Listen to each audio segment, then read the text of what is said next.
Oh, yeah. Welcome to No Buffs, where we are going to recap episode 1 of Survivor 41. Yes, it is here. 16 painful months, but it's here, baby. An episode called A New Era. Let's do this. Come on in, guy.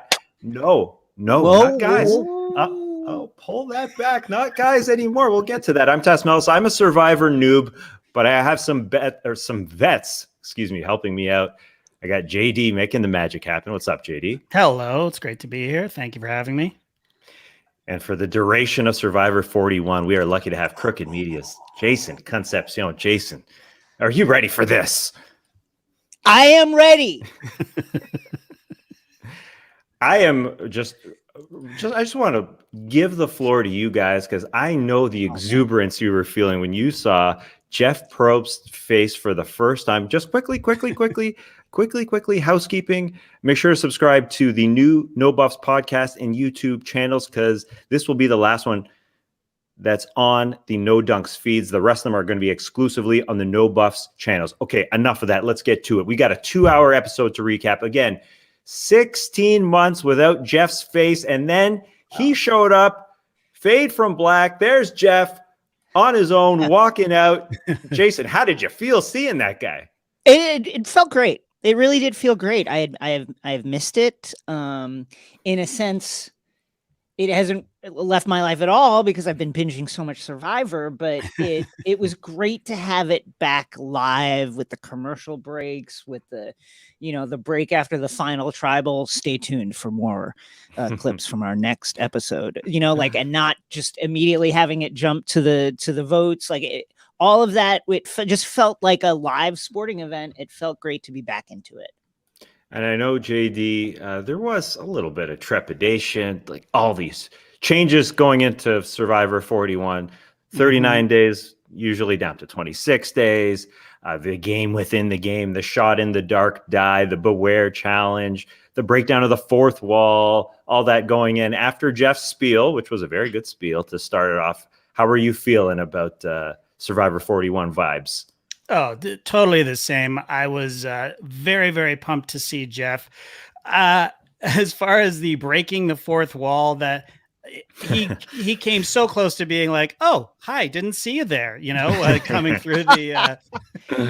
So I was a little cringe there. I love how he just casually hides a clue or an advantage in the branch there, just on his way out of the forest, which was great.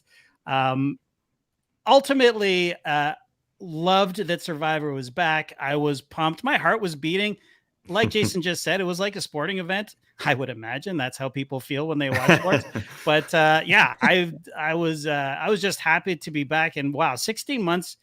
It's crazy when you think about it. Like it actually was over a year, and that is a very long time to be without one of my favorite shows. Yeah, they showed a shot of the crew from behind. I think I guess it was just a touch later on, but I thought that was a nice touch. I guess they don't usually do that. That's a no, right? In this setting, I thought that was a nice little shout out to them a little bit. Any more feelings on why they've gone from 39 days to 26 days after the Jeff spiel? Well, go ahead. Yeah, I think we established that it was because of quarantine. Everybody had to go through a 14-day quarantine. This was shot back in, I think, March of this year. So vaccines weren't super available then. So I think everybody had to go through the 14-day quarantine, and they did 2 seasons. So that's the reason, as far as I can tell, for the shorter play time, I guess. Interesting. What were you going to say there, Jason?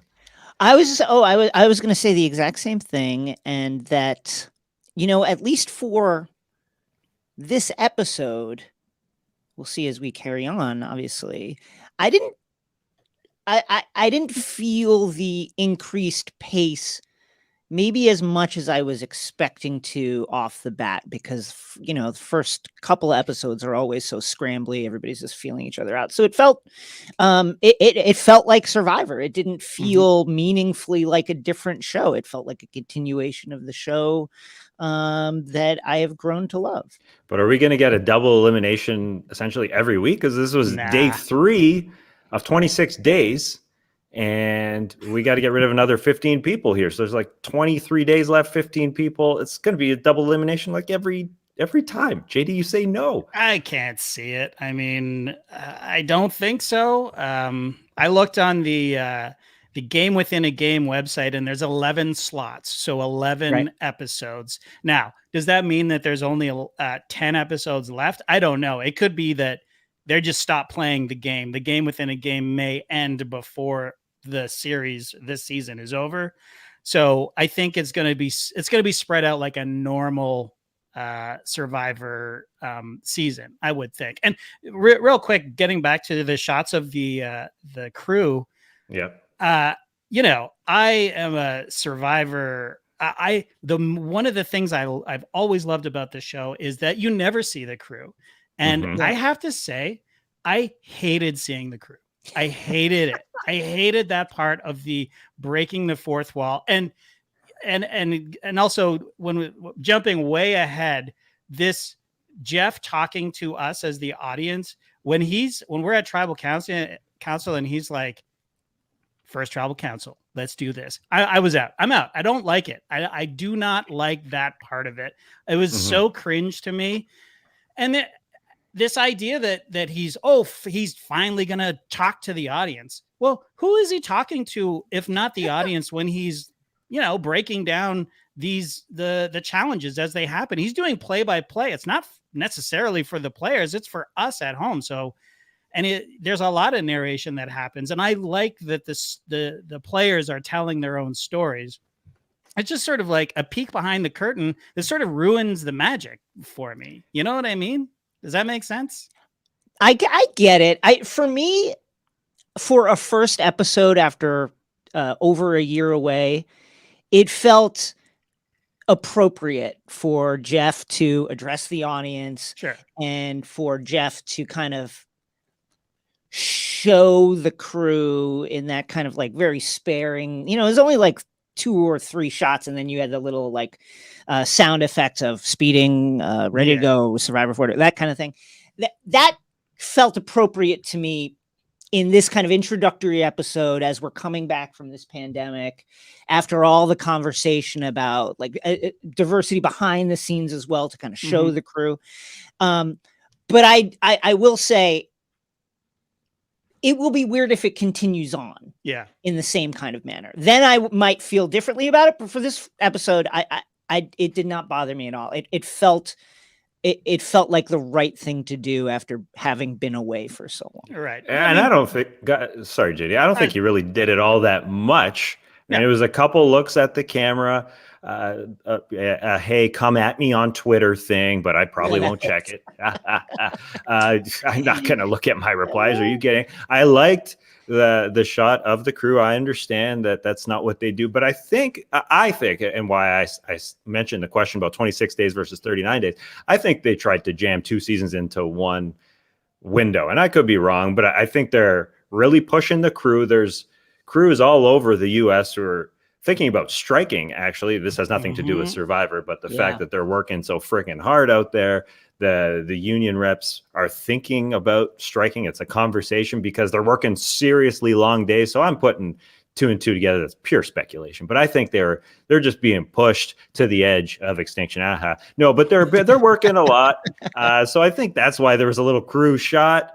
Maybe it was even added in recently. I don't know, because as you said, JD, it was recorded 6 months ago, and just now we're getting to a point where these crews are getting a little angry with how much they're being worked, because the film industry is trying to catch up, like a lot of other industries. But I cut you off, JD. I was just gonna say, don't get me wrong. Like I would watch a full season the making of every single episode behind the scenes, see how the sausage is made, so to speak. I am fascinated by that. But when it comes to the game of Survivor, I want to be fully immersed. And I think part of why they did this was to try to immerse the viewer even more into the experience. But for me, it had the exact opposite. It took me out of it and was like, oh yeah, they were shooting a show, and oh, they're not alone on the beach just talking about stuff. What? In my back of my mind, I know. Wait, did you not know that they were not alone on the What?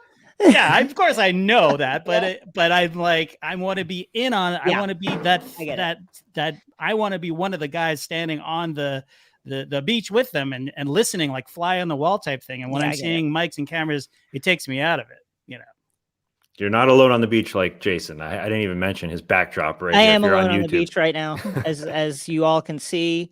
Very some very basic equipment that I have here on the beach. Flies are around right now, but luckily I was able to get a power source and get that up and going, but it may cut out at any time. But again, thanks for putting up with this.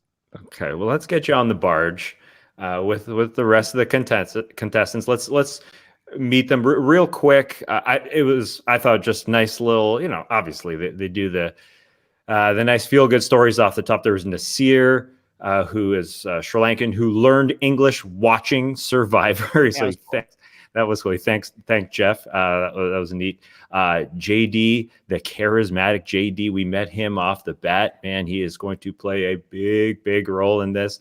And then Evie, the first non-binary contestant. And what I said off the top, where I mentioned the come on in guys that Jeff has always said. Jeff asked, and Evie spoke up, if come on in, guys, is cool anymore. Evie said, yeah, totally fine. But that changed a little later in the episode. So that was interesting. The crew trying to stick with the times. Anyway, so the three tribes on the barge, Luvu, Ua, and the Yase tribe, they weren't dressed to jump in the water. Does that usually happen? Yeah, they're never dressed for the occasion. They don't learn. I guess they want to come looking good, and so they're not ready to.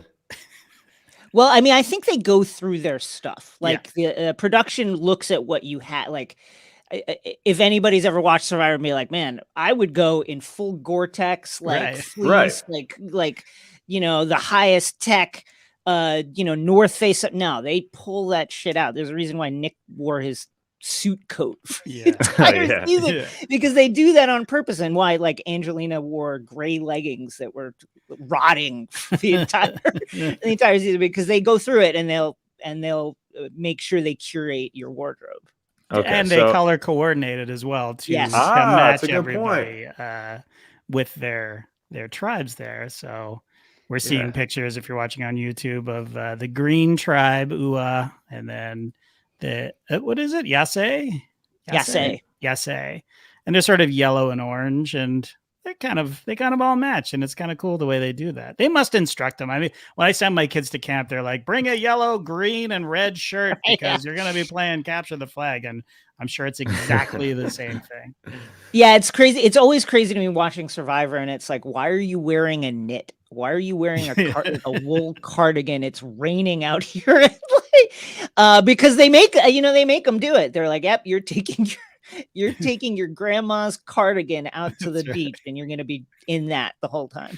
All right. So they meet Jeff on the barge. First challenge. Here we go. 3 teams, 3 tribes ready to go. You got to find paddles on the barge. Then you got to jump in the water, get the entire tribe in a boat, paddle around a buoy, and race back to get the flint from Jeff and win team immunity from the next challenge. So Ua, which is JD, we mentioned, Sarah, healthcare consultant, Shan, the Canadian pastor, Ricard, the flight attendant, Jeannie, the grocery clerk, or maybe I'm getting that. That's right. Oh, she's right. She's on there. And Brad, the cattle rancher, who, Jason, you've got a good comp for. This is I call him Beef Walton because of his the fact that he is a rancher and the fact that he looks exactly like Bill Walton. Beef Walton, Daddy Beef, Father Beef. Big Brad Meat, all of those nicknames were thrown around as I was watching Brad and his gigantic chompers over the course of this first episode. He looks exactly like Bill Walton. I think he sounds like him too. If you go in on Paramount Plus, they have a deleted scene of when his tribe gets fire for the first time, and he sounds exactly to me like Bill Walton. I want a 12-inch from DeMarcus. That Bill Walton. Billy. Yeah. Bill could be on this show for sure. Oh, he would absolutely thrive on this show. He'd find like some hallucinogenic plant out there in the with the jungle and come back. Okay, everybody, we got to try this. It's like Bob Weir used to say.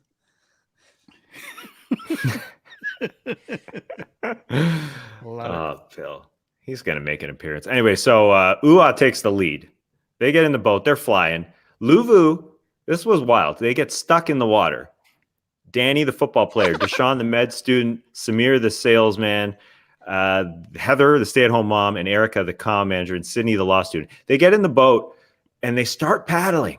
They are putting this is Survivor. They're on for the first time. They are paddling their hearts out and they're not moving. I guess maybe they're not moving. They're moving like up and down, but the boat isn't moving. No, because it's clipped onto something. I guess the production crew had to clip the boat so they didn't float away. Of course. But they just paddled for so long without any forward propulsion. That was nuts, so right? I would probably do something like that, but. Totally. I mean, in their defense, number one, it's day one. Yeah. Within 5 minutes of playing, it's like you're living out your dream. You're like, holy shit, I'm on Survivor, and now I got a paddle. I've got a challenge, and you're just singularly focused. We found all our paddles. We're in the boat. Let's do this. And also, I don't know, but the boat may have been clipped on both sides. I heard Tyson on his podcast this morning say it's possible that it was clipped on both sides and he just didn't realize that it was clipped on the back, but who knows? Clip. So, but the image of them literally just standing still in the water the other tribe is just smoking them is just one of the greatest fails right out of the gate.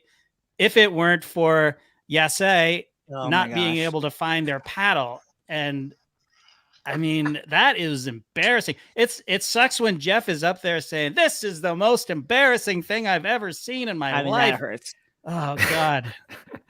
Yeah. So they're or when I forget who it was, it might've been David or Xander who tried to climb into the crow's nest. No, that was David. With Jeff, and Jeff's like, it's not up here. I promise you it's not up here. That was the first moment I started to hate David, and it just accelerated. Yeah, he tried to get up there, tried to be smart. I mean, to me, it was a little like the only season of Survivor I watched last season. I forget his name, but who went up to the podium and grabbed the fleur-de-lis and said, "Oh, Adam, is this the Can idol? I play that? Yes, that. Can I play it?" So yeah, Yase is still on the boat looking for it, and actually. Liana found it eventually. She spotted it way up high, and she goes up to it. And David says, "Oh, it's right there." He's one of those that knows it all. That. Oh, come on. Right. I see. So David Voce, and they're faunting him as Voce, his last name. Yeah. I guess that's what his preference was. Which voice in Italian, by the way. Oh yeah. If anybody gives a shit about that, I do. He has a voice. He's got some Ben Shapiro vibes for me, and maybe that's my feeling. But you actually in the preview, Jason, you said he was fascinating. Like you were intrigued by him because I am intrigued by him, and that intrigue has only grown deeper and more intense as I watched the episode. So in the EW coverage and some of the kind of like short video clips in which the contestants introduce themselves, he said that his comp and the person he's modeling himself after is Russell Hantz, which is just weird to me to model yourself after one of the most reviled and incomplete Survivor players ever. Like, he is got everything but the social game. Unfortunately, the social game is the entire thing. Right. And then, you know, over the course of the episode, just weird gameplay from him. You know, I think he thinks he's smarter than everybody, which may be the case, but not in this context, you know. And then he just, you know, with the savvy or strong challenge choice, he just he broke his own ankles with that. Like, he didn't want to do it, and then he just was like, yeah, but I'll do it, and then he bamboozled himself into doing it. So really strange gameplay from him thus far. Right. Yeah. So yeah, Ua and Yase, they had to go through the savvy and sweat because Luvu won that first challenge. Yeah. So you mentioned the savvy or sweat. I was interested with this. So they had a brain teaser. Right. Was the savvy. You've probably seen it on a social media platform. How many triangles are in this image? And both teams, both Ua and Yase, chose the sweat option instead of doing this because you had to come to an agreement, I think, with your tribe and only make one guess at it. If you pick this seven. So what do you guys think? Is it a no-brainer to go with the sweat just because you're gonna complete it, even if you complain about it like Mr. Voce? Or do you go with the triangle one because you don't have to break your back to do it? I mean, for me, I think they both said it. Both tribes said it. We just got our asses handed to us. Let's take the safer option because the last thing they want to do is have another loss right away, right? And not have their supplies. I mean, the sweat part of it, pain in the ass for sure. And Voce is correct in that it separates the tribe, which is what you don't want to happen, especially that early in the game. So that's why he was pro triangle, but I'm intimidated by this. I mean, I looked on Reddit to try to find the answer, and this is what I came up with. And somebody posted this, and you know, could they figure it out? But you get one guess, right? So if you're off by one, if you just forget one, according to this piece of paper, the answer is 51, and it breaks it down. You know, and I think if the three of us were there, we could probably do it, maybe, but just to put all your eggs into that one guess and then you don't get it, I don't know. Here's my method. I agree with you. I think that ultimately, I think they all made the right decision after we saw, you know, after we saw Luvu row for 20 minutes and not understand that they must be clipped or something.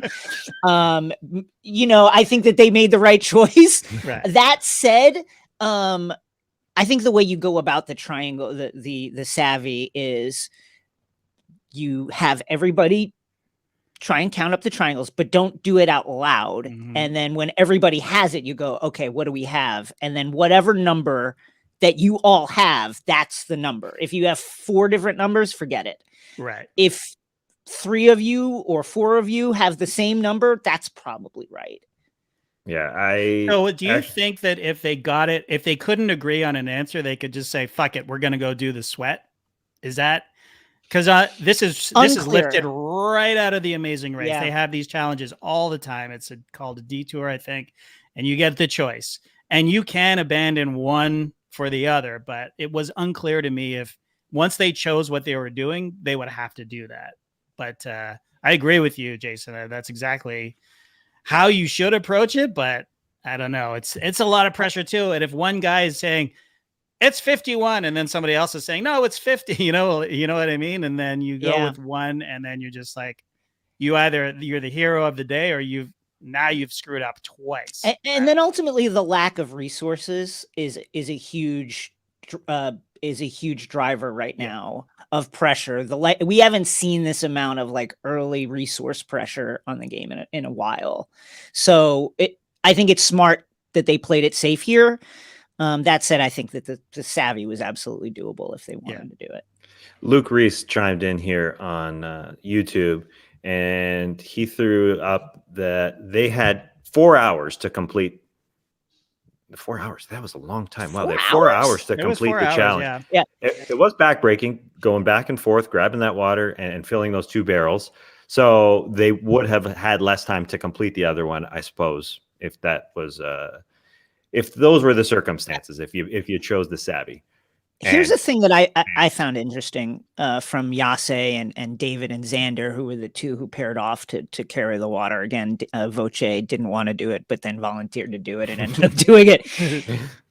Now maybe it's the edit, right? But but we saw with Luvu that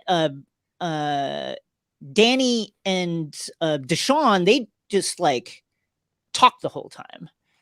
Xander and Voce, it was like they just in silence trudged up and down the beach. It's like, you guys need to take advantage of this time and talk and figure something out. But it's like they didn't interact until they were done, and then they just like high-fived and collapsed on the sand. Like, what are you guys doing?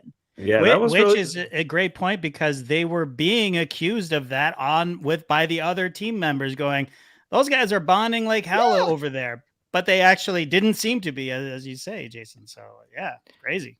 Yeah, what happened with Luvu was Nasir went to go look for Danny and Deshaun, and they were at that point, because they were taking a little break. He went to go look for firewood. Yeah. He went to go look for firewood. Yeah, he was snooping. Obviously, he wanted to create the divide, which would also be a pro of, the 6 people doing the savvy together, because, the separation, obviously separates people. And Nasir assumed that Danny and Deshaun were looking for idols and they stopped working. So he went back and reported to everybody else, hey, those guys are screwing us. They're wasting their time.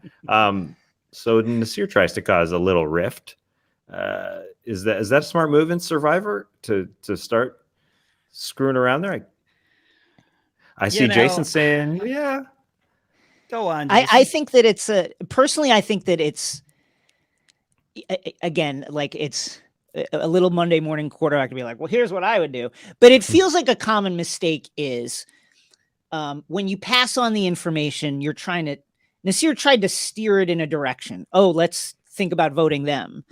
Just come back and say, oh man, I saw them looking for idols. Hey, I get it. Survivor, let everybody else do with that information what they will, and think about it in the way they think about it. I just think if you try to steer it too quickly, too soon in the game, that is often a way that you get burnt by that information. Yeah, I agree 100%. And gathering everybody together was probably a mistake as well. Just tell them individually, it's like, hey man, I saw these guys that were looking for idols.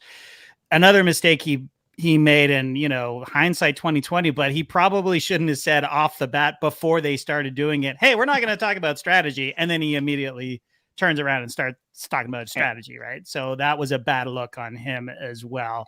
And I don't necessarily think that was his fault. And I think his heart may have been in the right place. It's like, I said that we weren't going to talk strategy, and then you guys are turning around and burning us, right? Like you're betraying us by looking for idols. So I think in his mind, he's totally in the right, but hey man, that's Survivor, right? little Boston Rob energy to be like, we got it. We're not talking strategy. Let's just all agree right now. We're not going to talk about it. So the tribe that got immunity, Yase, is hanging out. Evie, I thought, you guys tell me, was doing a great job of bonding with everybody. She had some Bill Walton vibes. If he was on the show, they were talking to, Evie was talking to everybody. Yeah. Bonding with Liana, bonding with Abraham. And then Abraham started complaining about Tiffany because right. Tiffany was, not part of the challenge, I suppose, didn't go after a paddle or something. So Abraham went after her immediately. Then Liana got into it and told Tiffany that Abraham wants her out. Is that a dumb move by Abraham? Obviously, foreshadowing here, wasn't a great move. But he said Tiffany isn't strong enough. Is that an old school way of playing Survivor, thinking that you gotta bring the strongest people, the people that can do the challenges, Jason? Wow. Yes and no. Yes, in that we've seen time and time again that keeping the tribe strong is often a way to just shoot yourself in the foot. It never works out quite the way that you think it will. That said, with the lack of resources again, and with the way they are limiting access to flint, access to the machete, the challenges mean a lot more now. They mean a lot more. And I think it remains to be seen how that will play out over the course of the competition. But at least from episode 1, you have to weigh those rewards a lot differently now.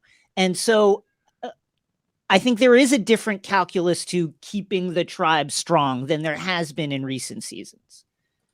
Yeah, and I read an interview with him, Abraham, who was, spoiler alert, eliminated at the end of this episode. He said, "I have gone back and watched every Survivor. The strongest person was not voted out first ever." So he thought he was in a good position to play that card. Did he think he was the strongest though? Yeah, I don't know. Obviously, if he said it, I guess in his tribe, maybe he was. If we go back and look, if we had a strength test amongst those 6, but we've got Danny, the football player, in another one. We've got a track star. We've got the swim star in Sarah. We've got some strength, but yeah, I guess he did think that, and he played it right off the bat. They went from Yase went from feeling good, winning that first challenge, to Abraham throwing bows like day 1.5 or whatever day that was. So yeah, that shot himself in the foot there. But on that side, David and Sander, they finished the water test successfully, and then Danny and Deshaun, they finished theirs successfully. On the UA tribe, JD, again, this young, charismatic guy, and Sarah, they're bonding over their age. But I wanted to mention this to you, Jason, because Ricard, the flight attendant, he got a bad vibe immediately. Exactly. You said it in the preview. He's a people watcher, and he did not trust JD immediately. This young kid from Oklahoma. The smile on this kid, the camera loves him. But Ricard called it out immediately. He said, no, I do not trust this guy. I like JD a lot. It might just be one of those oil and water things where sometimes somebody just rubs you the wrong way. I will say, and this is jumping ahead a bit, but after the solo trek that JD got sent on with, I believe it was Danny and Xander. Yep. After that, when he came back and explained what he was doing, I kind of get what Ricard is getting at. JD Absolutely. is a little bit of an over talker, a little bit of an over explainer in a way that makes him come off as slightly disingenuous. So from Ricard's perspective, I get it. But JD's a fun character at this point. I definitely was not expecting Ricard immediately to be like out. No, and that as you said, was before he went on that trek, which revealed some things. But and in Sarah, the same. Sarah immediately was like something off, But that tribe, I'll throw the names out there. You said Sarah, it's JD, as well as Ricard and Shan and Brad. There's a lot of talking. Even Ricard, we mentioned JD, the bit of a confidence, bordering on arrogance, but Ricard is the whisperer. I mean, and even in the for me, I don't know how you feel, JD, but when we get to the first tribal council, Ricard was the shit disturber to some degree. I mean, he was the one ready to get in there, and he was trying to run things. But you also have Shan the pastor in that one, who you were very high on in the preview. Who's playing both sides extremely well. You've got JD, so there's some uber personalities in that one. Oh, absolutely. And I am loving Shan's game so far. Same. I love her whole vibe. I love that she's written her own theme song for when she's when she's scheming and plotting. And shout out to the composers who composed her entire score while that scene was unfolding. I hope she gets some publishing action off of that, because it was actually really, really cool and good. But yeah, it's a little early, but I think Rickard could end up being a bit of a villain here because Yeah. he did catch a vote. I don't know if you noticed. Jeannie voted for Jeannie. him. That was Jeannie. So yeah, I'm not digging his vibe. I have to be honest. And I think the main reason is because he sold himself in his little bio that he is funny. Like he thinks that he's going to be the funniest person out there. I didn't see any funny Rickard. Like I didn't see him be funny at all. His confessionals weren't particularly funny. He seems like I don't know. He's just a typical survivor schemer to me so far. So yeah, I don't know. I gotta say, I sort of agree with you. I think first of all that Shan, from what we saw, is playing extremely well and is playing the kind of game that gets you pretty far because she's having conversations with lots of people. She's getting promises. Final three, us two, us four, from different groups of people. And she's not being like, it's always somebody else throwing it out when they went to those clips, which is great.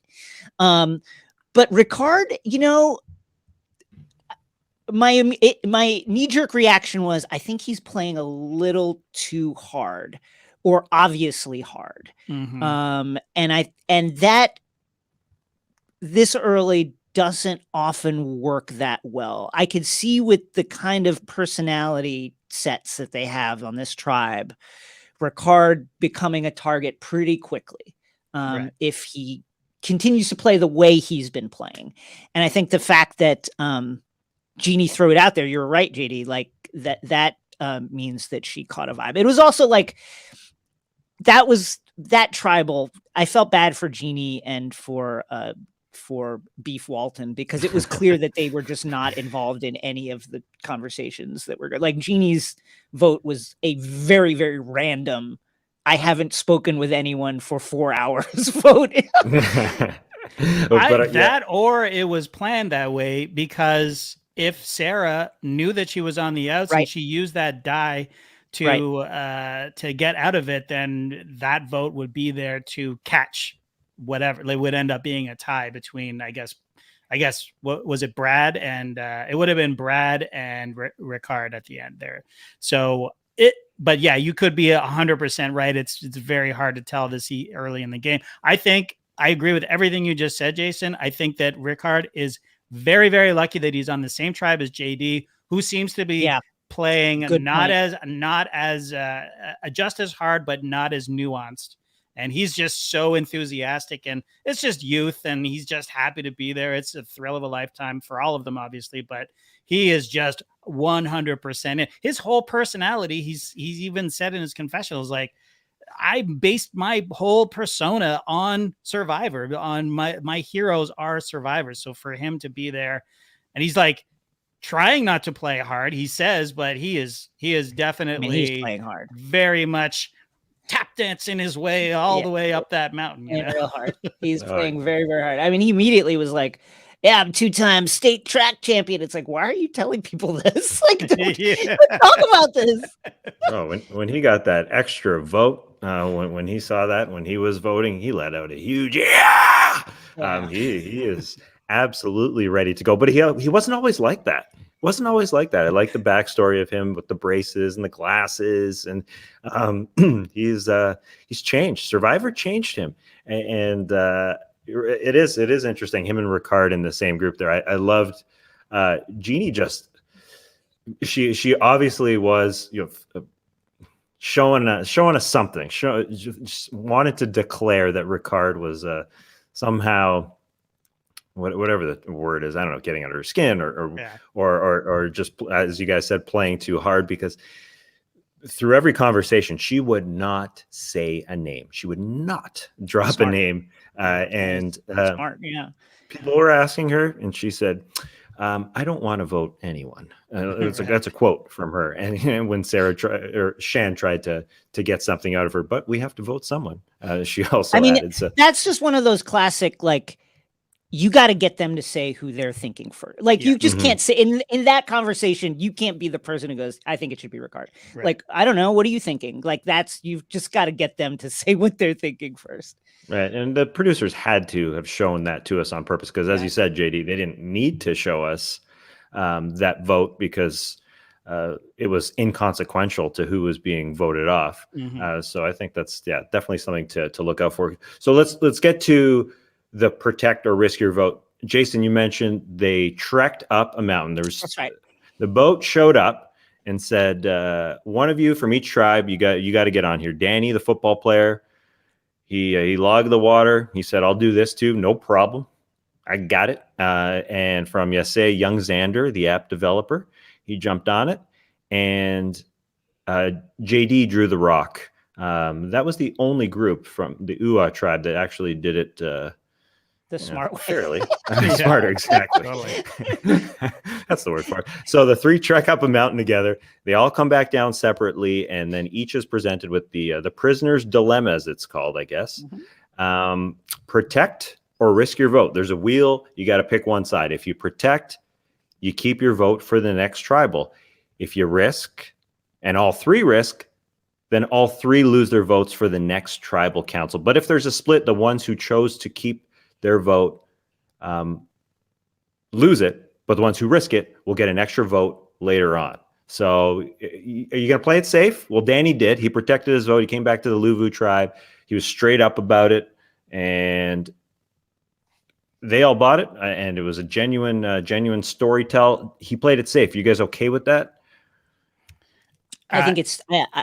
Oh, sorry. Go ahead, JD. To me, no, I'm not okay with it. I think that you are a fool if you don't risk your vote. I mean, you have to. It's win-win because if you this early in the game, you're either going to get an extra vote or you're going to bring everybody else down. All three of those guys would lose a vote. So you're taking votes away from your competition, and to protect your vote, you know that somebody's going to be risking it. So now two of his opponents have extra votes, and that's not worth it to me personally. I would definitely have risked my vote. Wow. Yeah, I personally would have protected this early because of the smaller tribe size and the fact that I would be willing to gamble that those extra votes would not reach me before they are used within their own tribes, if indeed they would come out of that particular game. So I personally would have protect, but I think it also depends on the vibe you're getting from your tribe. I think Danny understanding that, hey, I'm an ex-NFL player. I'm probably I'm definitely the strongest person on my team. I might be the strongest person in this game. Sorry, I've got to establish some trust right now. You know what I mean? I've got to establish some trust to show that people can work with me. I think that if you look at it from that perspective, I think Danny made the right decision. I can understand that. I can understand risking it as well, but I think, you take it by tribe basis. Yeah. Fair enough. Xander and JD risked it, and they came home with another vote. Well, Danny did not. I don't know if it was the editing, but I felt that, like Danny needed to play it safe. I don't know. Maybe Danny just plays that role really well. He is that type of guy. He seems like a loyal team guy. Maybe it's the football in him. I don't know. But the good thing is that he was able to go through that whole experience and then come back and explain exactly what happened. That was beat good. for beat. And he didn't have to lie about it. And Xander, to his credit, did the same thing, although I don't understand why he admitted to having to risking the vote, because now they're going to wonder if he has that extra vote. Yeah, you got to lie. And then you see JD, we cut to JD, and he's kind of floundering. And I was, they never revealed that he risked the vote until we actually see the vote at tribal council. So you're either, this guy's not very articulate, which is not the case. We've seen him talk very articulately and eloquently throughout the entire the episode so far. But when it comes to him telling his tribe what happened, what transpired, he lied. You could tell he was lying. And as far as I can tell, I don't think Ricard bought it at all, right? No, No, because Ricard Ricard- flat out was like, nope. Yeah, exactly.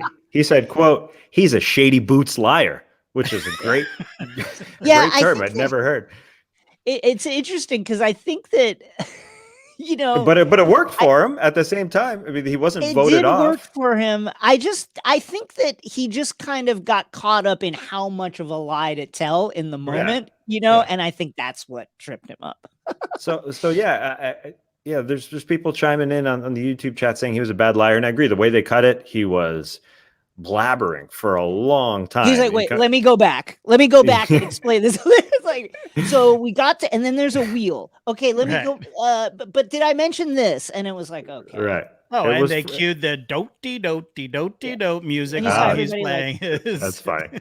I mean, he obviously, he overdid it. He was trying to play that, maybe if I say a lot, they'll just kind of get lost in it. Ricard, flight attendant, come on. I've he might seen be just liars like like you. I think he is like legitimately just like a spacey guy too. You know what I mean? Like I think it's like a combo of all those things. He was trying to figure out where and when, maybe should I lie? Also, I'm kind of a space case. Right. And I'm already playing from behind because unbeknownst to me, Ricard and other people have caught a weird vibe from me. Yeah, they've caught a weird vibe for sure. But I mean, in the end, he survived. I guess enough people liked him on that tribe. And like our JD, you said you got to risk it. And he came through. And it worked. And now he has an extra vote that he can use, I think, until there's 6 people left in the game. Right. And nobody knows that he has it. Or they may suspect that he has something, but they don't know what it is. And so that's the confusing part, because Jason, you said earlier, Xander came back and said, we get a vote. Now we get an extra vote. But he used the word we, but it's his vote. Right. So now, everybody in his tribe, the other, what's this we shit? yeah, exactly. You say, but Yase bullshit. That's wrong, man. That ain't true. So everybody knows now that he has an extra vote. I mean, they got to assume. Yeah, but the conceit is that when they get to the merge, we're all going to be in an alliance, and so I'm going to use my extra vote to further us as a tribe further. But anyone who watches Survivor knows that these original tribes, sometimes they work, but sometimes they fall apart right away. So I guess I saw, sorry to cut you off, Jason. I saw an argument by Dalton on EW, who said if there was any time to risk it and potentially lose your vote, to go back to that argument, this is the time to do it, because there's a maximum amount of people, a good amount of people. And it's kind of like, rolling that new challenge die. Like, if there's a good time, it's right now, where you'd lose your vote and it may not come into effect. And it probably wouldn't have for anybody unless you're getting voted off. I mean, the people who were voted off were just plain old voted off in this instance. But yeah, I mean, Sarah definitely should have rolled that dice, right? I mean, well, that was crazy that she didn't. Yeah, and I read it. Yeah. I read she didn't really regret it either. I guess because why not? She might be bad at Survivor. I mean, yeah. I mean, there's this great shot of Shan saying, "No, don't use it. Don't save it. Save it," knowing that she's going to vote for her. Yeah. It was that part was just beautiful. That's why I think Shan is a real threat to win this game. Totally. The Canadian pastor who lives in the U.S., who was also part of a gang. Was it a Canadian gang, JD? Because I don't know. I hope so. Do those exist? Oh yeah. Hell yeah. Okay, so doing a gang, Taz? Yeah, totally. This is our gang right here. That's right. Okay, so we're gonna get to the tribal council real quick. Let's get to the big challenge. Here it is. This is it. Jeff said, "Come on in, guys."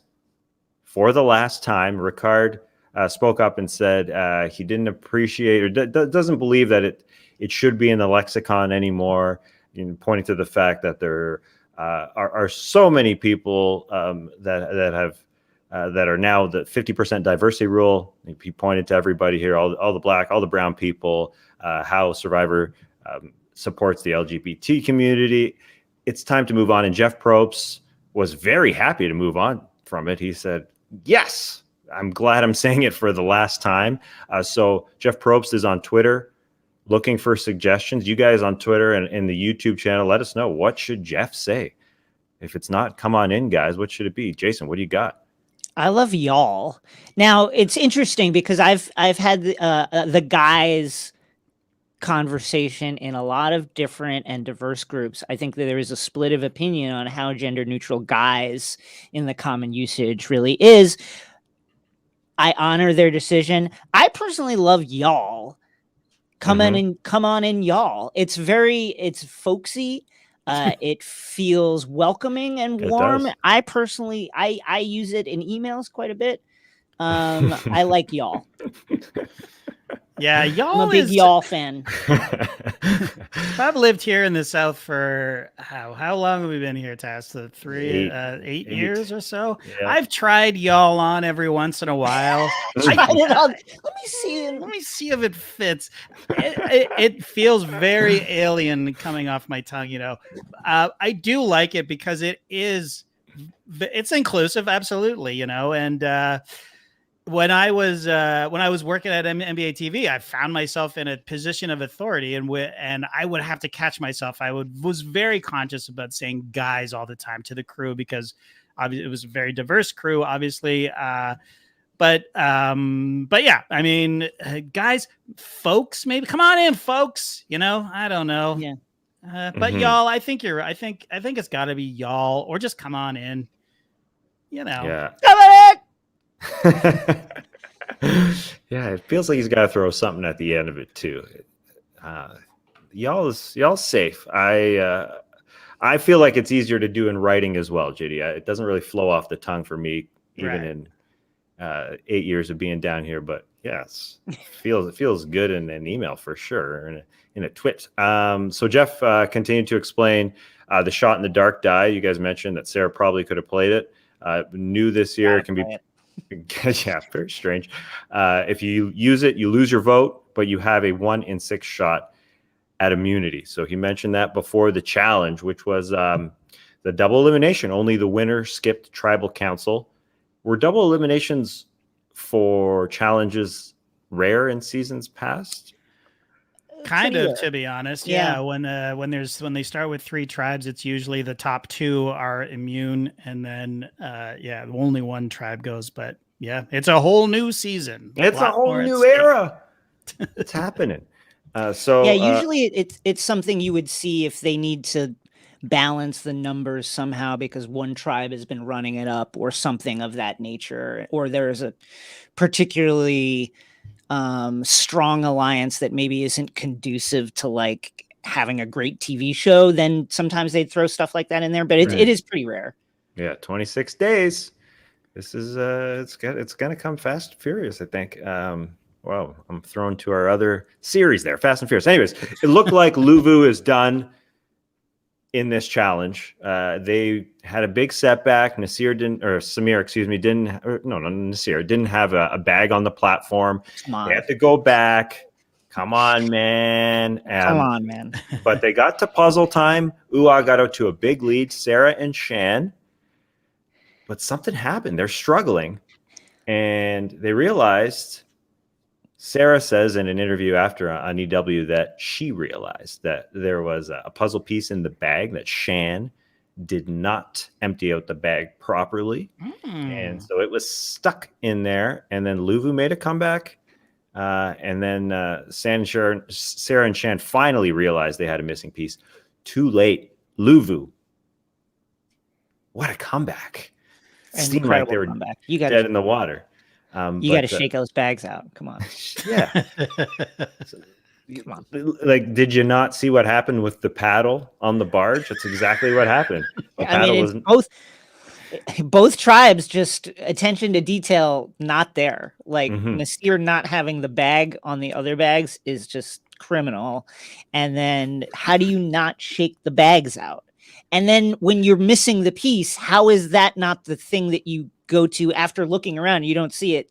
Then you shake the bags out. Like it took way too long for them to get to, I'm going to shake the bags out. Yeah. I'm 100% correct. Yeah. There's got to be some good shake that bag memes happening for the tribe, especially because the other 4 people are just standing there cheering them on.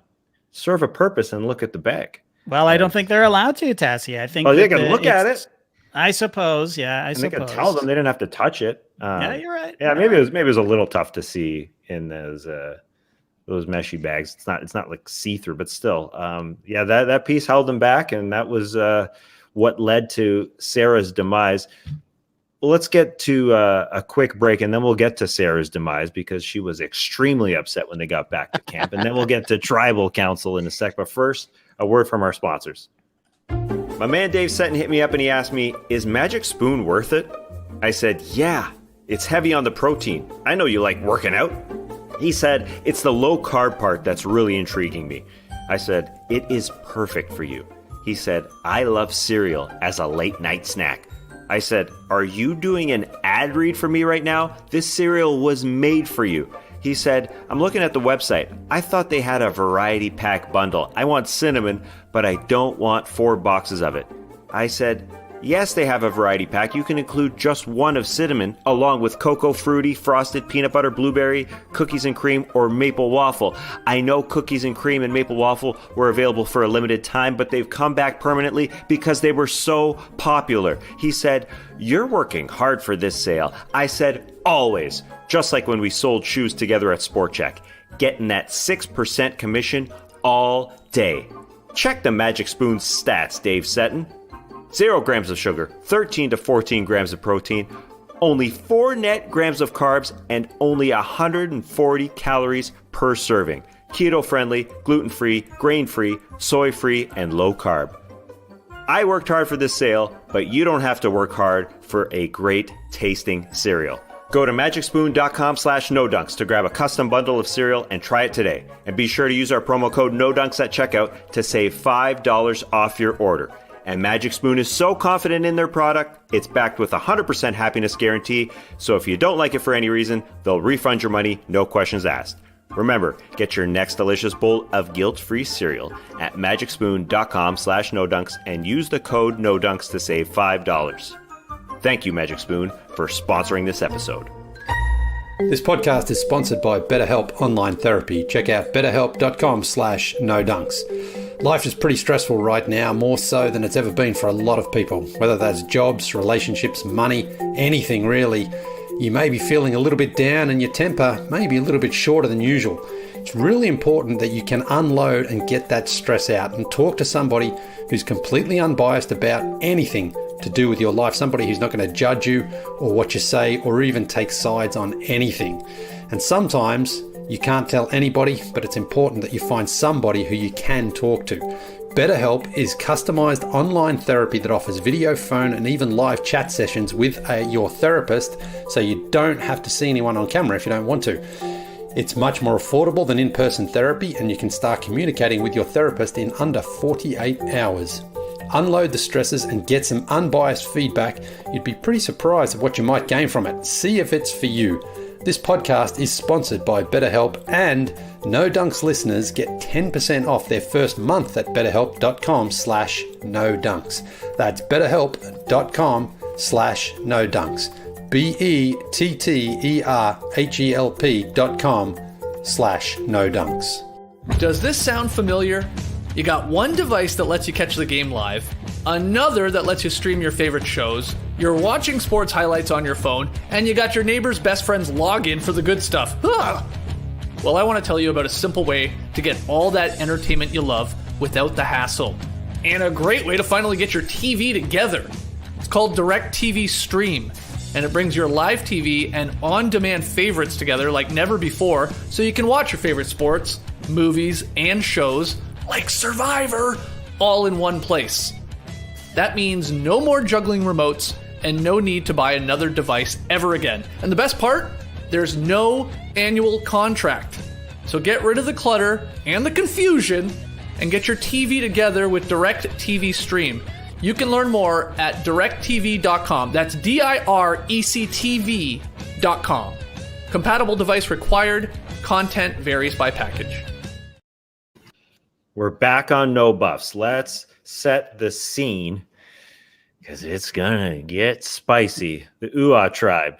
We mentioned JD, Kia from Oklahoma, Sarah, the healthcare consultant, Beef Walton, making things happen. Father Beef. Father Beef. It's a good one. I think he's the eldest of the tribe. Or Jeannie's close. The grocery clerk, Jeannie, Shan, the Canadian pastor, Ricard, the flight attendant. This is the spicy tribe. They all get back to camp, and Sarah's crying about the puzzle. She was hurt. It hit her. She thought they had it solved. And then Ricard, he's getting into everyone's ear. He's playing it. He's telling people to get JD off. Pronto. He goes to Sarah. Let's get JD. Don't trust him. It goes to Jeannie. Let's get JD. Jeannie says nothing. Yeah. She knows what she's doing. She doesn't screw around. So then this was the good part. Mr. Father Beef. This is his time to shine here. Ricard, Sarah, and Shan are huddling. They're talking about JD, most likely who to vote off. Brad, aka Father Beef Walton, walks in, and Ricard asks him straight up, who should we vote off? It takes a second. Everybody's sort of like, what do you think? Just say it. And he says, with Sarah and Shan right there, well, this is what I'm thinking. Sarah and Shan are on the table. Yeah, he literally did that, Jason. Like this one and this one. Yeah. If you're watching YouTube, Jason is literally pointing, as Brad did, these two people in front of me, to my left and to my right. If you don't know their names, here are my fingers, Sarah and Shan. And in a quick testimonial, Sarah was taken aback, saying, "Oh man, this guy is old school. He's playing it like they played it in the year 2000." Which she just was disgusted by. Jason, are you pro or con just saying it to someone's face like that? Yeah, I think it's a very dangerous move unless you are looking to cause chaos. If that is specifically your goal, and you've read your fellow contestants and you feel like that's something you can accomplish by doing this, I don't particularly have a problem with the move. But I think Big Daddy Beef is mistaken if he thinks that he can just drop people's names to their faces and think that they won't feel a kind of way about it. And I think that's I think, as often happens with, I think some older characters, sometimes as Big Daddy Beef is, there's this like, oh, you've been watching this show, like, you know what it is. It's the game. And they don't put the personal and the emotional part of the calculation into it. And they never put that into their formulation. People are going to feel a way about you mentioning their name. And I just think this is unwise unless you are going for chaos. Yeah. And he was specifically pointing them out because they were the two that messed up the puzzle, and that's what he was thinking, because I guess no one else in his mind really deserved it other than those two. But, sure, I guess, yeah. Yeah, but I was curious about the style because I had never seen such a thing in my my newbie survivor status. JD, or what were you thinking when Brad dropped the hammer like that? Yeah, I mean, it's exactly what Jason has already said. You want to basically get it out of them who they're talking about, but it is an old school way of playing. When there is no other reason to get rid of somebody, you got to look at the challenge and you got to look at who's to blame for losing the challenge. And, those two were obviously to blame. They messed up the puzzle. I mean, you can... obvious in the sense that they were on the puzzle. The piece was missing. It was their responsibility. So sure, it's obvious to go, these two clearly should be on the chopping block, but you don't just say that. And I feel like he was just put on the spot and didn't know what else to say. There's this really pregnant pause, and he's just like, yeah. He looks around. He's like, well, who do you think? 4 of the 6 people are standing right there. I mean, like, and he doesn't want to throw JD under the bus because the next scene he's like, man, they're throwing your name under the bus, to JD, right? So obviously he's with JD. And then so yeah, he was put on the spot, and he was like, I guess I have to tell the truth, and this is what I think. So yeah, it was a mistake, but I think this is going to happen to you in Survivor. You're going to be put on the spot, and you have to be ready with a response, or you have to be a way to finesse it away from the attention away from you. Yeah. And say, yeah, who do you guys think? Because I honestly don't know. Jeannie had a great line. I don't want to vote anybody off, guys. He's got that Bill Walton vibe. Exactly. He's got this sort of like, just guy, let's be hippies here. Namaste, namaste, namaste. I don't know. Who do you think, Rickard? Who do you think? Yeah. Get them to say something. Like, there's 3 other people there. See what who do you think? I don't know. Who are y'all thinking? Mm-hmm. Obviously there's 4 of us here and 2 not. So anybody in that other group that you're thinking about? Because maybe we could just do them right now. That's the way you kind of have to think. And I think Sarah just played this extremely poorly. Forget the puzzle, right? Forget the puzzle. The fact that, and if you like watching it back, Shan masterfully, while empathizing with Sarah, also steered it clearly that it was more her fault than than my own fault, right? She did that very subtly and very, very wonderfully, while also being like, I'm so scared too, y'all. Like, I'm here with you, Yeah. And I think Sarah, instead of like allying with the other person who is on the block, who's completely incentivized to like push them overboard, you need to push that person overboard. You need to be like, well, she didn't shake out the bag, yada, yada, yada. She's been talking to everyone, yada, yada. Like, and she just didn't do that. And that, coupled with her display in tribal council, I think really just kind of sealed her fate. Like, she didn't play really. And that was unfortunate. Got to play the game. She totally said that in her interview with Dalton Ross, that she put a little too many eggs in the basket with her relationship with Shan and Rickard to some degree, and didn't play the game like Shan did, who played it for me, as you guys are saying, masterfully. She was talking to everybody, and she went to Jeannie, who won't say anyone's name. But the other, there's so many personalities in this group with Rickard, Shan, and then Brad, who I just think, if in his testimony, or not his testimonial, in his introduction video, I mean, he looks at the camera and he looks you in the eye, and I just don't think he's the kind of guy who's gonna lie. So when he's asked a question, I mean, yeah, there was a pregnant pause. He thought about it for a sec, but I don't know if he can really scheme at all. Like, I don't know if he's going to be able to do that. That's a great point. And that more than anything is an old school Survivor kind of ethos. I'm going to stay true to my values while I'm playing here. It's like, listen, hate to tell you, those people go out like, pre-merge. Like, that's not going to happen. Yeah. So we'll see if that is indeed the case with Father Beef. That was it was a good line from Sarah to say, what is this guy doing? What is this, the year 2000? It was basically a couple years after she was born. She was one of the younger ones, so she felt, that was like when I was 3, man. And as I know, you said that you're 41, Survivor 41 is the one for you, Jason. But didn't that make you feel old? That made me feel a little like, that was another. That and the fact that Call Me Maybe came out 10 years ago. Yeah. Oof. That one actually put me in my grave. People called each other 10 years ago.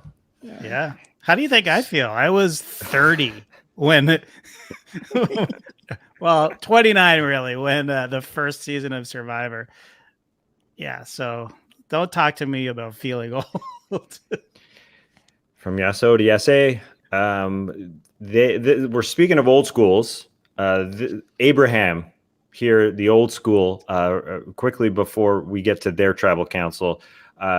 they're pretty open as well. Tiffany and Liana wanted to take out Abraham. Abraham wanted to take out Tiffany and told everybody about it. He was just not pulling any punches.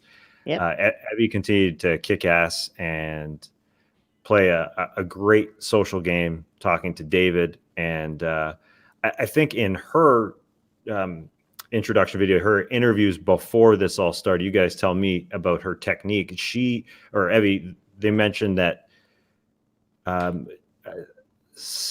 they want to take along somebody like Tiffany to drag her to the end, to be her goat, if I'm using the proper term. Is that what you see Evie playing? Because feels like that to me. Evie knows everything that's happening right now. She's smarter. Yeah. They're smarter than everybody. So I feel like that's what's going on. I don't think so. I think she likes Tiffany. And I think that she even said she's going to be loyal to us.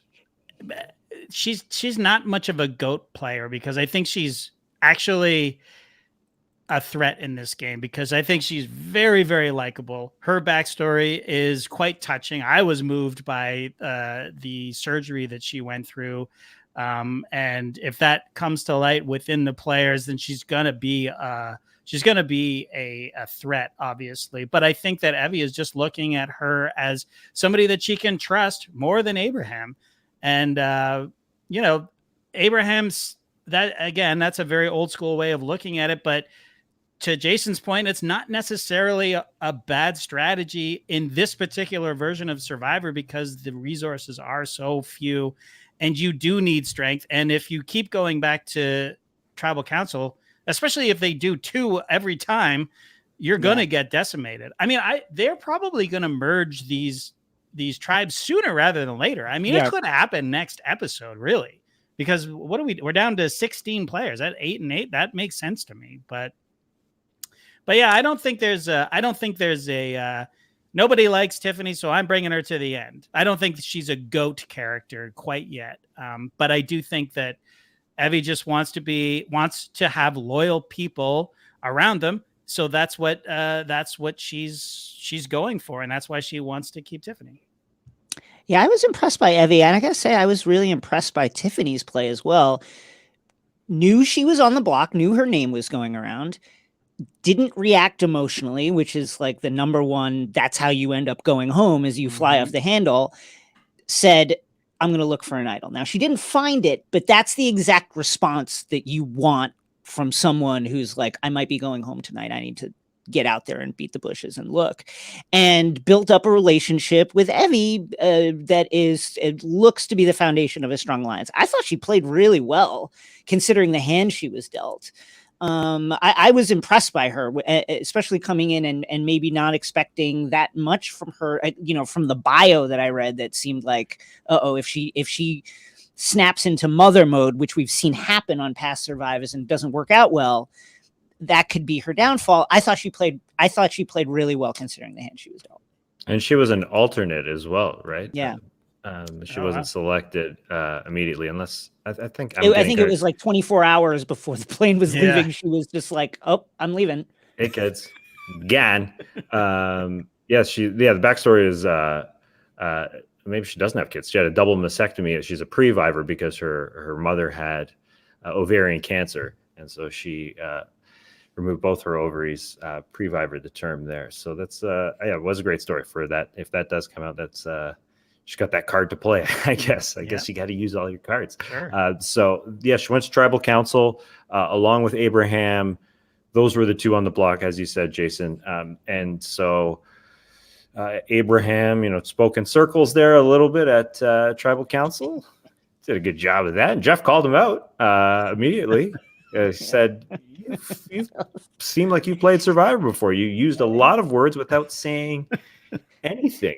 And Tiffany went right at him, and that was surprising to me, anyways. How it was such a straight vote, 5-1. Good night, Irene. The only person to vote for Tiffany was Abraham, and everybody else voted for Abraham. Jason, were you surprised by that? A little bit, but honestly, it's a classic you tried to be the boss and you got voted out. Yeah. Survivor elimination. It happens almost every season. Someone try it, and it's often like these a guy who feels like by dint of their age and experience, they are just automatically slotted into a position of authority, and they start trying to pull the strings and guide things in a certain direction. And that gives people the wrong vibe, and that person ends up going home. It happens quite often. So I was a little surprised in the sense that, we're waiting to see the effect of these diminished resources on decision making. But aside from that, this was a classic Survivor elimination. Yeah, I thought the only thing that I'm not sure if this was a play or not, but the only thing that kind of surprised me was, besides the vote, was Evie said when Evie was asked just about the team going forward, I guess, Evie said strength is important. So I don't know if that was a smokescreen to say that maybe Abraham is not going to get my vote, but obviously did get Evie's vote. So maybe Evie's just knew what was going on. They all seemed to know what the heck was going on, and maybe that was just a smart little move by Evie, as Evie seems to be pulling off. So to the other tribal council, because it's a double elimination here. And we mentioned this one where it was a live tribal council, as they say, where they just start talking. I love a live tribal. Like throw out the first hour and 50 minutes of the show because they were leaning seemingly towards JD. Beef battle, Brad, Daddy Beef threw in there. No way. It's Shan or Sarah on the board, and then at the tribal council, JD was talking, and then Ricard gets in Shan's ear to vote for Brad, and JD picked that up, saw them whispering. Probst asked him, "Hey, is this a little worrisome to you? Those people talking over there?" He's like, "Yeah. This is terrifying, man." But then Ricard tried to mend that fence. He went to JD and said, "We're voting Brad." JD got up, went over to Shan and said, "This is a dumb idea to vote Brad." So it was great Survivor mics picking everything up. The whispers were not too whispery, and then this was sort of the point where Shan was playing both sides because JD basically laid it out to her. "I'm with you. Who do you want, Brad or Sarah?" And then we didn't get an answer from Shan, but seemingly she's the decision maker. She seems like she's running the show there and decided that she's crushing it. Totally. She's crushing it. Shan, she has that confessional where she talks about, like, in one sense, I'm on the top because of this, but on the other sense, because I'm in the bottom because of this, but I'm also in the middle because of the way the votes are breaking out. I think she's extremely dangerous in all of this. And JD, it's interesting to watch JD's performance in this tribal because he almost talked himself into being voted out, then talked himself out of it, and then talked Brad out of it. But he was just gonna continue talking as everybody else schemed behind him. I'm like, man, what are you doing? You need to get involved in this. Yeah, that was wild. Where he was talking, and he was, as you said, he just kept talking. And Brad, who I think just being a straight shooter, said, "I don't know what's up with your paranoia, man. Why are you so paranoid? Are you good?" And JD said, "Yeah, I'm good." And Brad said, "I'm good."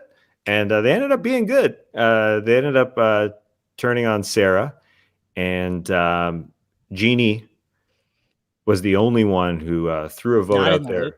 Not in the loop. Yeah. I'm saying I think she was in the loop. I'm standing by that. I like this theory though. I do like that. Yeah. It's just so they walk into tribal council, and the plan, I assume, is to vote out Sarah. Right. And then Ricard inexplicably says, Brad. I'm voting Brad. Yeah. Let's vote Brad. And I didn't understand why. What changed? Like, what was did he just take pity on Sarah because she was of what she was saying, or did he just have a change of heart, or was he just thinking that he is more in control and trying to flex? I mean, I couldn't really tell, but it seems like the original plan is what ended up happening, which was Sarah was voted up, but it was just sort of out of the blue. When you go back and you sort of think about what happened, Yeah. I don't get why Brad was suddenly a target and he wanted to change all of a sudden. I mean, my theory is that Ricard, seeing the way this is breaking and wanting JD out sooner rather than later, thought, okay, Sarah will be indebted to me if I save her right now. Let's get Brad out. He and JD are kind of have been talking, cut the legs out from JD. And now I have numbers 3-2, and we can do JD, we can do Jeannie, whatever we want to do. I think that maybe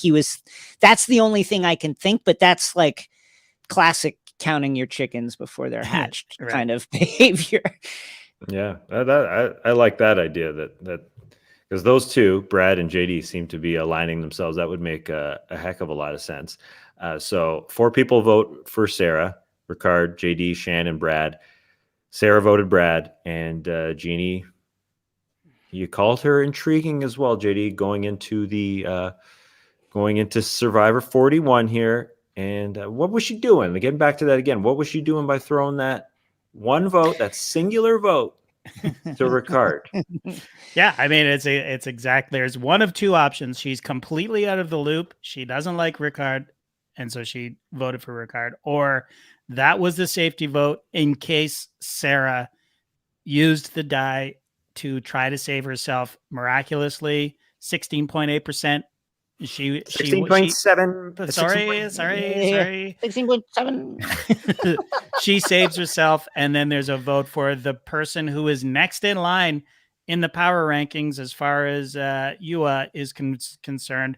I mean, I like that theory better because it's more interesting to me, but and Shan is obviously the ringleader here. She's playing everybody, and it's beautiful to watch. It's beautiful. And it could be that the very first scene we see with Ua on the beach is Jeannie going, I'm totally on the bottom.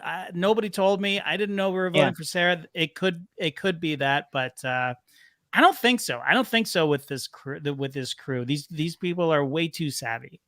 Yeah, I agree. And I gotta say, the way it broke down, if I'm Ricard, I've gotta flip it on JD, because you gotta feel like they're coming for you next. Like whatever people say, you put a lot of effort into making a thing happen, and a lot of people heard your voice, and then it didn't happen, and then you had a vote cast against you. I would be worried if I was him. I would be extremely concerned. Yeah, that's fair, because the JD, Brad, Shan grouping, then with, that's, those 3 are strong. It sure feels like. And then Jeannie and Ricard round out that group there. But as you said, JD, maybe that breaks real quick, and there's a merge. But it could happen. I mean, I don't know. So maybe that could save him. I just wanted to mention that Sarah was interviewed afterwards. She agrees with you guys. She thinks the plan was going into tribal council to knock her off. She said, quote, "I genuinely think it was me back at camp. It didn't just happen at tribal council. Also, they didn't show this, but I was literally walking on the trail and I saw the 5 of them talking, and I was not included in it. So I knew it was me going into tribal, but I genuinely thought Shan wanted to change it to Brad in that moment. It was very evident to me, and that's why I hesitated to play the shot. Wow. To play that guy. I think Sarah just played this as poorly as you could play it. And the other thing is her display at tribal. I think, what you want to depict there is that you are somebody that people can work with. And she came off like somebody who might blow up an alliance if you had it with her, like would not be able to like hold it together. So I think that a tough appearance for her. She should have been a little bit more ruthless in her dealings with Shan, and immediately started lobbying to get Shan out of this show. And she didn't do that, and she ended up going home. Yeah, I just think she was a little stunned by what was happening. She wasn't ready for the lights. Lights too bright for her. Yep. What happens when two people are talking at a tribal council like that, and she wanted to interject? There was, I think it was JD and Shan sort of off to the side. She felt like she could be a part of it, and she wanted to jump in, and she was extremely polite and said, "Can I get in here?" And they just kind of looked at her, and then she said, "Or do you guys want a moment? Do you just jump in?" Because this was her life. It's your life on the line. Yeah. You know, what do you moment? These are last moments on the show. You got to get in there.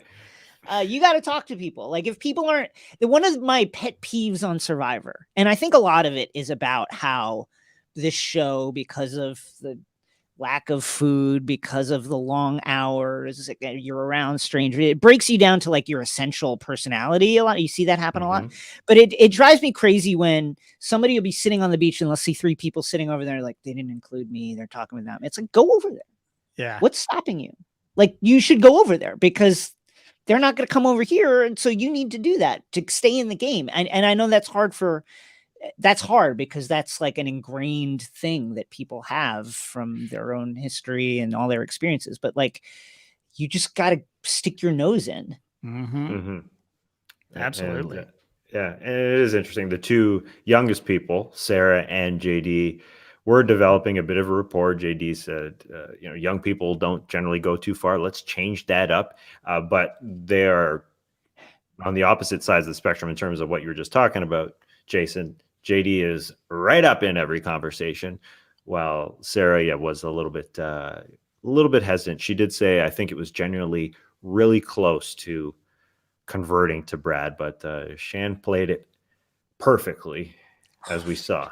And it looks like she did nothing. That's the other thing. Right, it looks like everyone, like whoever made that decision, it wasn't her, and whoever was about to swing it to Brad, she was not involved with that. She was just going with the flow.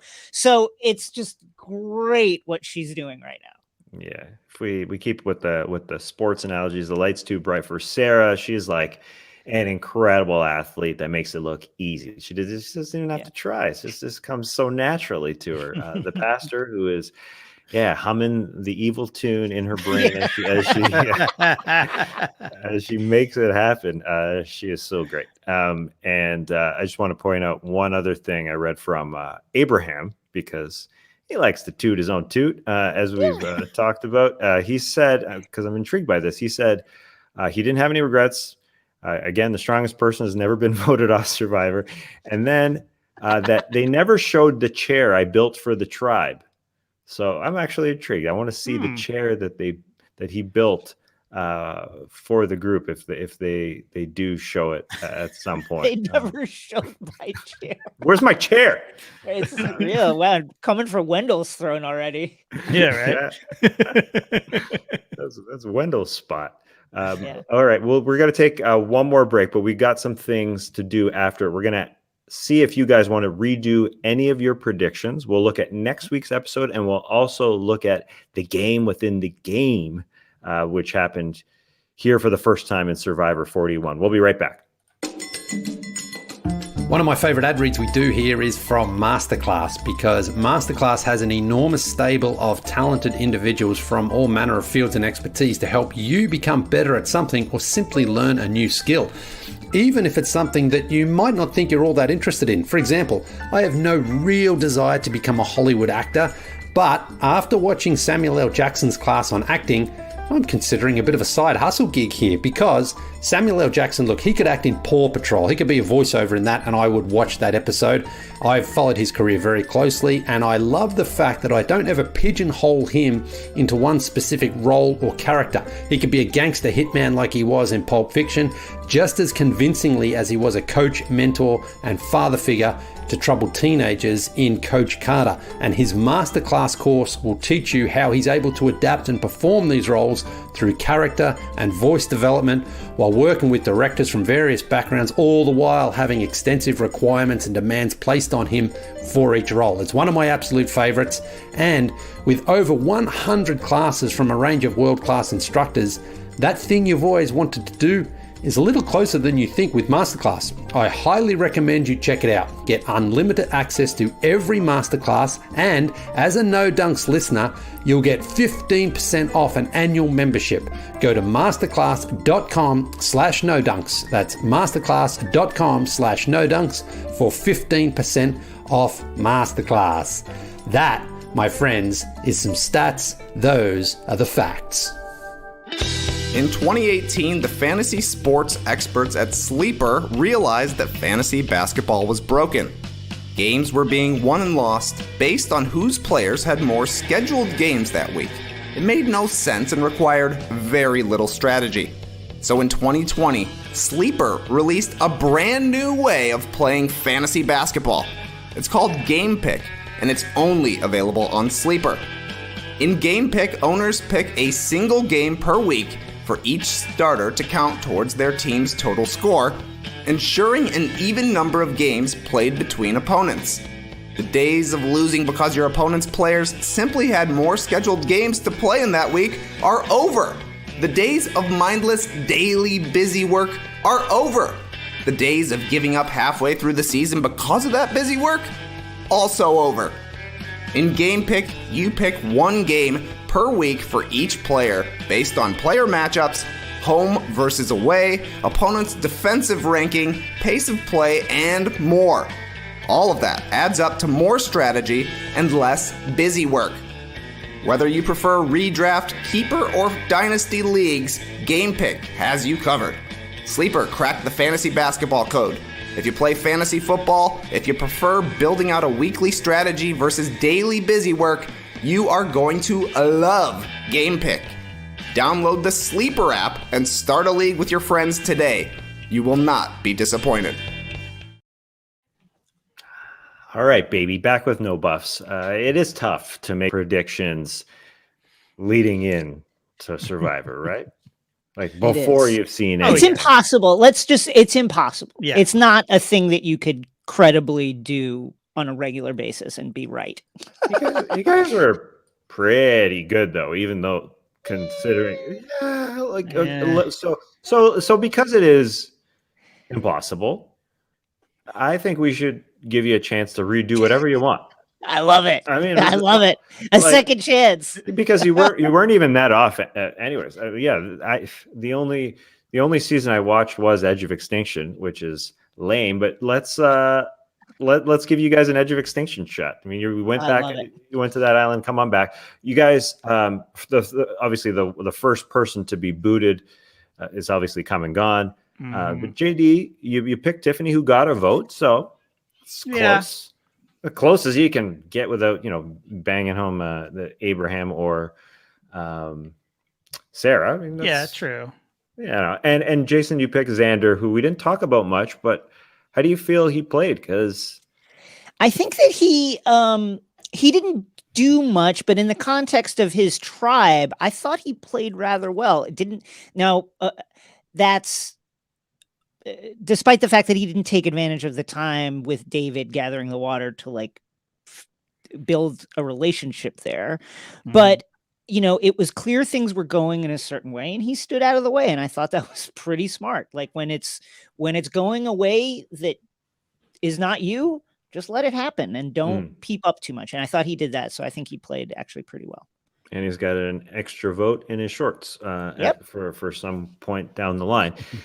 So I guess this is where it's a little nasty here. JD, you picked your star of Sarah Wilson, the long distance swimmer, the MIT grad who did not make it past week one. But yeah, not enough swimming in this first episode, I guess. Right, she was your swimming star. Yeah. What are you gonna do? And she messed. In my defense, if that extra puzzle piece was out, her MIT graddiness would have prevailed because they were way far ahead in that puzzle. So, they were crushing. Yeah. So My bad on Sarah. I should have taken her youth into consideration, I guess, but I had high hopes for her. That's all right. You're back on the island. Pick another star. Who's going to star the rest of the way? I guess. I mean, we've talked about a lot of star potential here. I'm promoting Jeannie to a star. She was somebody who I was intrigued by, but I thought that was possible that she could flounder a bit in these first early days of the game, but she definitely isn't. Again, she may have been totally out on that vote, but then again, I believe that she was in on it all the time. She was smart enough not to give Shan a name when she was asked directly, and I just love her and I love her vibe. So I think that she could be seeing some of that Sia money at least, right? I mean, she is a very, very likable player so far for me. Yeah, and what's the CM money again? Oh, she just gives money to a player that she really likes. Right. Yeah, definitely. I'm like Sia. I hope to see you. It's 100. Yeah, it's just like Sia likes you and gives you $100,000. It's great. She's just like pushes the beaded like thing like this and is like, that person I like, $100,000. Yeah, Jeannie, super likable. I can see Sia dropping $100K. The backstory was awesome. That was beautiful. Yeah, it was heartwarming. So she was a traditional family who wouldn't necessarily be accepting of her being gay, but when her partner proposed to her, she thought, okay, I got to tell mom. She hadn't told her mother, and so her mother, without saying I accept or I will not stand for it, she just gave her a diamond that belonged to her mother, I believe. Yeah. And she gave it to her fiance, and that was that. So my only qualm with Jeannie, she said that the best moment of her life is being on Survivor. I would think that moment we just described right there is probably the best moment of her life. You do what you got to do, Jeannie. You're gonna get that Sia money. Recency bias. Right. You got another $100K to buy some diamonds, hopefully. Speaking of the family packages, what did you guys think of them? Because that's new for Survivor Tassie. They the sort of flashback and actually seeing the families in little montages when they're describing their backstories was new. So I was curious, Jason, what you thought of them, and Tass as well. I thought in the context of a shortened season in which we are likely not going to get a family visit because of quarantine, etc., that this was a great way to work that backstory into the flow of the program. I liked it. Obviously, if we're going for a full 39-day season, maybe we don't need it, but I liked it. Yeah. So any backstory just wouldn't show a family member in it was all in their own words, and that's what sort of my take on it is that I found it a little I mean, let me say this. I was moved by almost all of them, like especially Jeannie, Tiffany as well. Even Ricard's lovely stories, lovely backstories. Beef Walton as well, with his seeing a shot of his dad. Usually you would just see that was beautiful. That was nice. Yeah, it was really nice. And here's this guy who's just lost his father. In a normal season, he would just say, I lost my father before coming out here, and you wouldn't see the images to go along with it. So, I feel like that. As you say, Jason, I don't think we're going to get a loved one's visit. So, I think this is substituting for it. But I have to say that I didn't love it on the first episode because I like just meeting these people for the first time and just the way they're meeting each other, face value, and you do get these stories, but we don't get the images to go along with them. And I don't know. It was just, it was jarring almost. And I love the family visit when suddenly you see these people for the first time they have, they're living, breathing people, and it's just, and they're all clean and they've come from the real world, and I've always loved that part of it. It's like, oh, I wonder what Jeannie's wife looks like. And they see each other, and Jeannie is a mess because she's been on the beach for, 3 weeks. I like seeing that, but we're not going to get that this year. And I just wanted to throw that out there that I don't know. I didn't love that part of it at this point. I think that Right. down the road, when there's a loved one's visit or a substitute, then we start seeing that stuff. But I like meeting people on the beach without the crew around, and getting them at face value and learning to get to know them the way that I would as a contestant if I was on the show. Yeah, but we're not getting that. I know.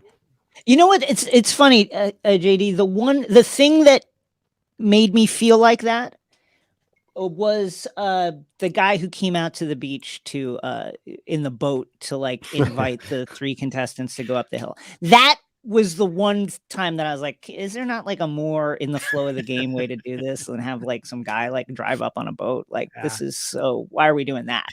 That was the one thing. Everything else, like I get it because of the shortened season, and I thought these were fine and adequate solutions and quite artful at times. That the guy in the boat was the one thing I was like, that's weird. You It's have true. A guy pull up in a boat. Yeah, I mean, traditionally they would give you tree mail and it'd be like, Yeah, pick somebody and a boat's going to pick you up, and then you just see a shot of them going off in the boat. So yeah, it's a great point. Let's get to a couple more predictions. Your star prediction, Jason, Erica, was kind of invisible in this episode. Didn't do a lot. The communications manager from Canada, but you're sticking with your star prediction there, or do you want to go in a different direction? I'm going to stick with it. We didn't get much of her, but I thought that what we got was quite energetic, and there's clearly a lot of personality there. And I think in the context of the Luvu tribe, that is a very like brawny, strong tribe. She really does have the chance to like stand out as the star. So I'm going to stay with that. Even though we didn't see that much at this particular time. Yeah, we didn't see that much because her tribe won. Yeah. Essentially. I mean, Yeah, right. Nasir stole some of that camera time because he was, saying some stuff. Hey, they're looking for idols out there. Danny and Deshaun were, being muscular. Deshaun, the med student, Danny, the DB, the football player. But I agree with you. Along with Heather, the stay-at-home mom, and Sydney, who also we didn't get a lot of. Erica could definitely stand out. It is the brawnier group. Some Courtney vibes a little bit, like that kind of acerbic, like roast master. I'm going to say something really funny right now. Right. I'm going to make fun of you with this little dart. Maybe I got that kind of vibe from Sydney. So Sydney, a dark horse candidate for that as well. I think she's going to be fun. What season who's Courtney? Give me some. Courtney was in China, and then I believe I want to say Second Chances, or either that or Game Changers. One of the ones where you come back. Courtney is a blonde woman who is extremely skinny. I don't remember her. Right. And very, very funny. Like she is just. She had some of the best comeback lines, like Tyson level. I'm going to make fun of you right now, kind of stuff. Yeah, Sydney, in watching some of her backstory, she's the heroes are still insane. She's a law student. She's quippy. I agree. Yeah.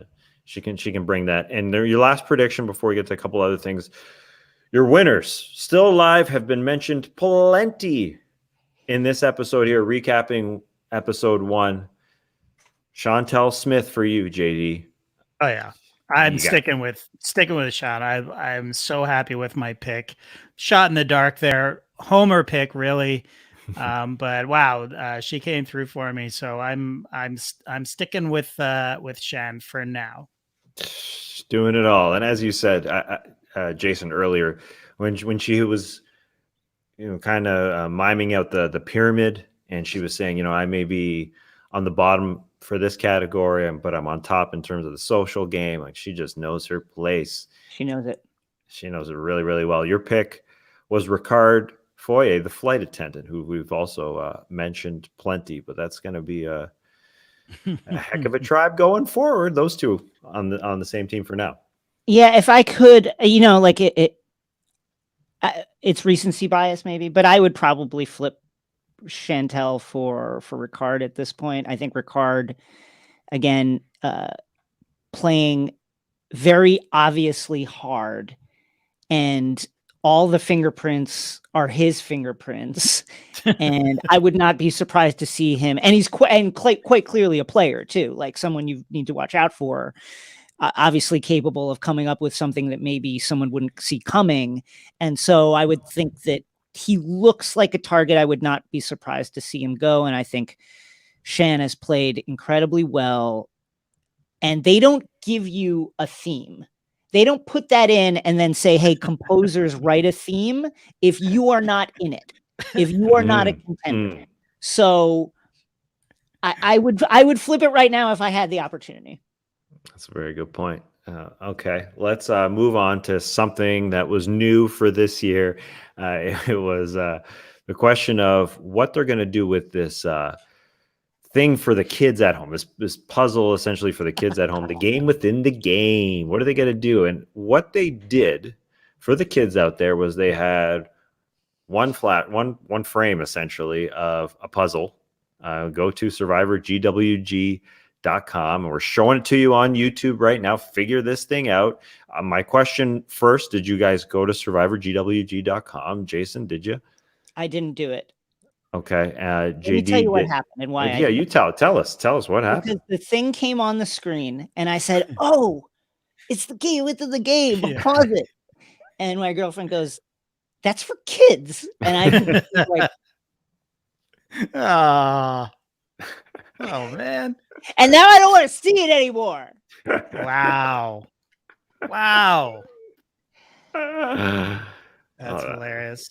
I definitely went to it and I did it all, of course. So this was the Rebus. It was on the side of the platform during the immunity challenge. It took me a very long time to figure it out because I'm an idiot. It's day one alliance, obviously. Okay. I did get it right on the when I finally figured it out. I did get it on the first try.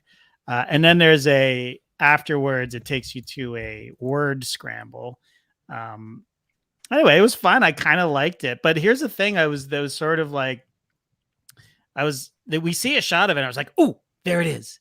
Okay, good. I know where it is. I'm going to have to go back and I'll screen grab that and I'm going to figure it out. And then I went on to Twitter, and Twitter was a mess last night because the Masked Singer was on. And the Goldbergs were saying goodbye to George Hamilton. So my feed was just crazy. And then this Survivor. But then I see Survivor like almost immediately after it happens, like the first commercial break, they just post it. They post the screen grab of it. It was like, well, that wasn't difficult. Like, why did you? I thought we were supposed to hunt for it and then see it within the 2-hour episode. I thought that was all part of it, but no, they just put it right up. And then when you go to the website, it's right there anyway. So, I mean, but again, it's for kids. So. Right. I don't know why I'm getting so upset about it. Jeff loves the outreach to the kids. You know that he was absolutely like fucking sweaty and aroused when JD was talking about how he's been watching it since he was a kid and he was molded by it. He was like, yes, all this work is paying off. So did it work on the kids? Did Jackson? Nah, they didn't watch last night because they're in a play, so they were at a rehearsal. So he didn't come in till whatchamacallit, Travel Council. So he missed it, but we'll play next time together. We'll play it together. But everybody loves a Rebus. I mean, I know they're great. They're fun. Other than Jason's girlfriend, I guess. Yeah. But I went on immediately, and I did it with my wife because I was. Even if she said it was for kids, I was not going to hang my head. I mean, I'm the novice here. I don't know anything about Survivor. I'm like a kid watching this. I love a Rebus. Who doesn't love a Rebus? Yeah. Let's quickly touch on next week's episode. They had a 30-second trailer. It was Beef Walton running a lot. Yeah. What's up? What's up with Beef? Where's he running? Any? And my guy's on the block. He's looking for that idol. Oh, big time. My guy feels There- it. He there it feels is. he feels the guillotine blade on the back of his neck, and he's looking for that idol. That was awesome. There's Nasir swinging at something in a tree. I guess he's trying to knock something down. I don't know why, and he's successful. I don't know what that is. And then Liana dropping an oh shit for something. So, Well, yeah, also they were saying we're going to learn as much from this guy as we can before we eliminate him. And I think the assumption is it's Nasir, but who knows, because they love to throw a lot of red herrings in these next time on. But yeah, I mean, I think Nasir has some skills, right? So, glean off the old guy and then get rid of him. And obviously they seem to want to get rid of Nasir. So he could be in trouble. So good old Beef and Samir could be on their way out. So is it Samir? I'm sorry. Is it Nasir? Nasir. Yes, Nasir. My apologies. No, that's me. I said it earlier. I screwed it up. I'm swapping letters for no reason. So that's all me. That's all me. That's it for my notes. You guys got anything to add at all about Survivor 41 back in your lives? I'm just excited to see where this goes, and if I mean, it's clear that people are going to start starving soon. Mm-hmm. The first elimination challenge was extremely strenuous. Are we going to get a Koa-Rong situation where people are just falling down? Like, what's going to happen? I'm really interested to see that. It's true. No rice. No rice. Yeah. That's big, is it not, JD? Oh, it's huge. I mean, you know how I get when I haven't had lunch. I mean, God, can you imagine?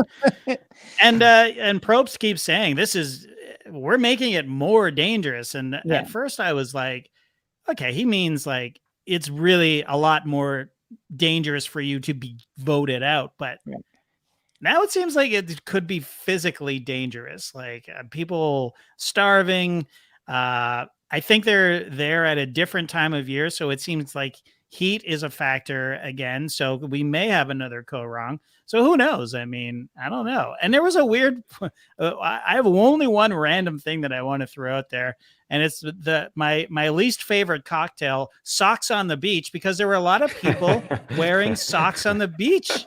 So I don't know if that was because, especially when they were doing that the challenge with the water challenge. The water. Yeah, just like, why are they wearing socks? It's like, is that sand so hot that you have to wear socks to be walking that much? I mean, I don't know. So I think heat, bugs, starvation is going to probably be a big factor this year. What are you doing, Deshaun? I was totally perplexed by that too, JD. He was doing the water challenge at first. Like, he jumped right into it. I guess maybe that was part of it. It was also right off the bat, I think most of the sock talk, like, as we said, people paddling in one spot for a long time, just hyped to be on Survivor. And I guess Deshaun was sort of the same way. That was weird. I thought it was like sunset too. It didn't seem like it was super hot on that sand. But there's no way it was sunset. It was 4 hours of them doing that. That's a good point. It was still light out after, but I don't know what's the sun moon ratio in Fiji in March. I don't know. Question. It's a great question. Probably not that long. So anyway, that is it for us. Just a reminder, you got to subscribe to the No Buffs YouTube channel and podcast feed to continue to get these weekly. Jason will be back with us next week, and you'll get Trey and Skeets back along with JD. So looking forward to Survivor 41. You going with the same background next week, you think, Jason? Or it depends on what the weather is. Obviously, it's nice day today, so we got lucky. But obviously, like, we're out here in the elements, so whatever happens. I'm just happy to be out here on the island. Yeah, thanks for bringing your equipment out there. We appreciate that. We'll see you next week. But for now, the tribe has spoken.